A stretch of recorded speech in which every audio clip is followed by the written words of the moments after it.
அஸ்ஸலாமு அலைக்கும். இன்னைக்கு ராபியா குக்கிங்கில் வந்து என்ன செய்ய போகிறோம் அப்படின்னு பார்த்தீங்கன்னா, ஒரு பருப்பு சாதம் தாங்க பருப்பு சோறு தாங்க செய்ய போகிறேன். அது எப்படி செய்கிறது சொல்லிட்டு அதுக்கு தேவையான பொருட்கள் வந்து சொல்லிடுறேன், பார்த்துடலாம்.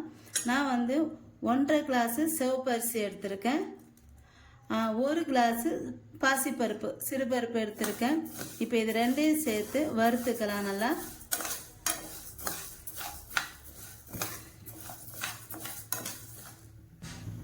இப்போ இது நல்லா வறுத்தாச்சு. இப்போ இதை எடுத்து கழுவி நல்லா வாஷ் பண்ணி ஒரு 2-3 தண்ணியில் வாஷ் பண்ணி வச்சுக்கலாம் இதை. இப்போ நான் வந்து ஒரு பேன் வச்சுருக்கேன். இதில் நான் வந்து கொஞ்சம் நல்லெண்ணெயும் கொஞ்சம் வந்து ரிஃபைண்ட் ஆயிலும் சேர்த்து ஊற்றிக்கிறேன். நான் வந்து நல்லெண்ணெய் ஒரு 3 ஸ்பூன் ஊற்றிருக்கேன்.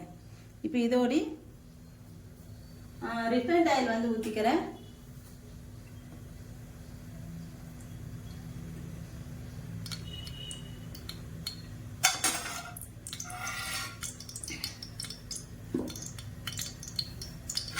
இப்போ இது காஞ்சதுக்கப்புறம் இதில் வந்து இதை நெய் கூட சேர்த்துக்கலாம். நான் வந்து கடைசியாக தான் நெய் சேர்த்துக்குவேன். இப்போ இதில் சின்ன வெங்காயம் ஒரு 100 கிராம் சேர்த்துக்கிறேன். அடுத்து ஒரு 10 பல்லு பூண்டு அதையும் சேர்த்துக்கிறேன். சேர்த்துட்டு ரெண்டையும் வதக்கிக்கலாம்.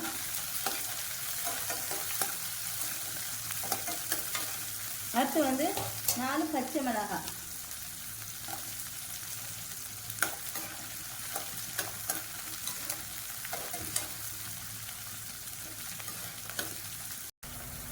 இப்போ இந்த வெங்காயம் இந்த மாதிரி வதங்கிட்டு இருக்கும்போது ரொம்ப கருகிய வதங்க வேண்டாம், இந்த அளவுக்கு வதங்கினா போதும். இப்போ இதில் நான் வந்து 2 தக்காளி கொஞ்சம் மல்லி இலை சேர்த்துக்கிறேன்.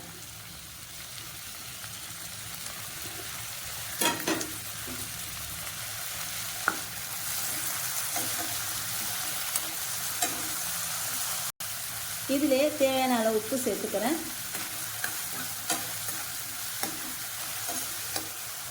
இப்போ இதில் வந்து 1 ஸ்பூன் மிளகாத்தூள் 1.5 ஸ்பூன் மிளகாத்தூள் வந்து சேர்த்துக்கிறேன்.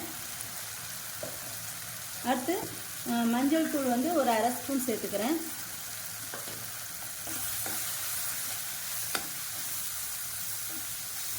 அடுத்து இதில் வந்து ஒரு 2 ஸ்பூன் சாம்பார் பொடி வந்து சேர்த்துக்கிறேன். நான் வந்து வீட்டில் அரைச்சது தான் சேர்த்துருக்கேன். நீங்கள் கடையில் உள்ளதை கூட சேர்த்துக்கலாம்.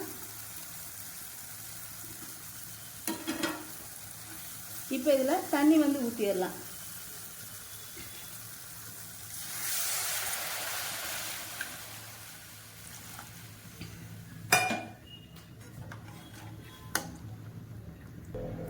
இப்போ இது வந்து கொதி வர முன்னாடியே நான் வந்து பருப்பும் அரிசியும் வந்து சேர்த்துக்கிறேன்.